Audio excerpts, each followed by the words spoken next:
In the movie Sixth Sense, a psychiatrist meets up with a young boy who claims to see dead people and interact with them.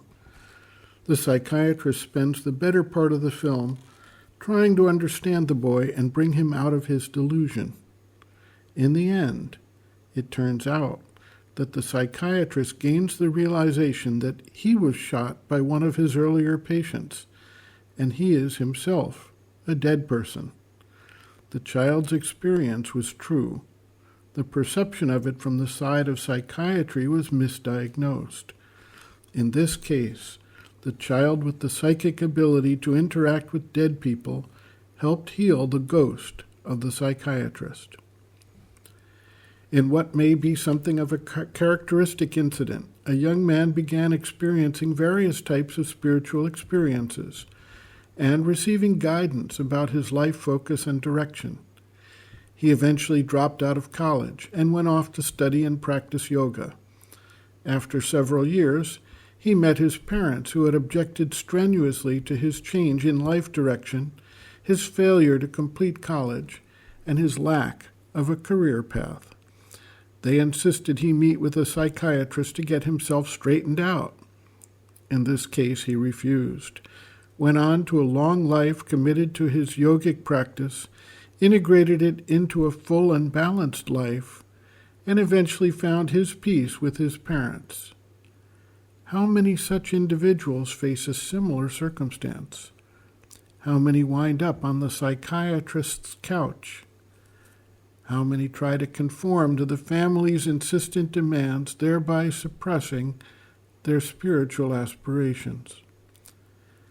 In many cases, the individual himself is confused about what is happening. He has imbibed a set of expectations. He feels the pressures from his family and friends, and he is subject to the norms of the society within which he lives. Suddenly, he finds that he is experiencing things that fall outside all of those norms and expectations. He finds his direction moving contrary to those that he has accepted throughout his life up to that time. He does not know how to adjust and reconcile the inner experiences with the outer life he is leading. This can lead to behavior that appears disoriented and may actually mimic psychiatric disorder, not because it is, but because the individual has not found the way to reconcile the inner experience with the outer life, and he does not have the support and guidance needed to integrate them into a harmonious life. The solution is not to treat this as a disorder, but to go to the underlying experiences and help the individual appreciate the deeper and true sense of what he is experiencing. Dr. Dalal writes, quote, "Psychiatrists tend to look upon persons who apparently possess psychic powers as abnormal, that is, suffering from a psychiatric disorder."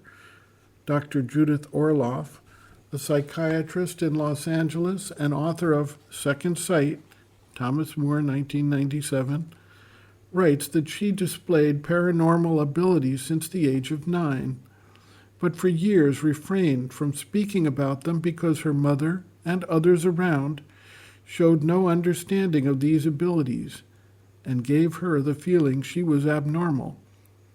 It was only when, after an out-of-body experience, she was seen at an institute for ESP that she learned that she was gifted rather than psychiatrically ill.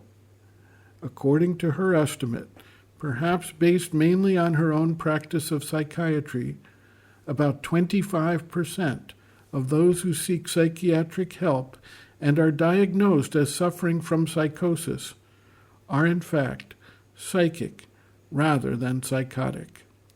End quote. Reference, Sri Aurobindo and the Mother, Powers Within, Introduction, page Roman 11.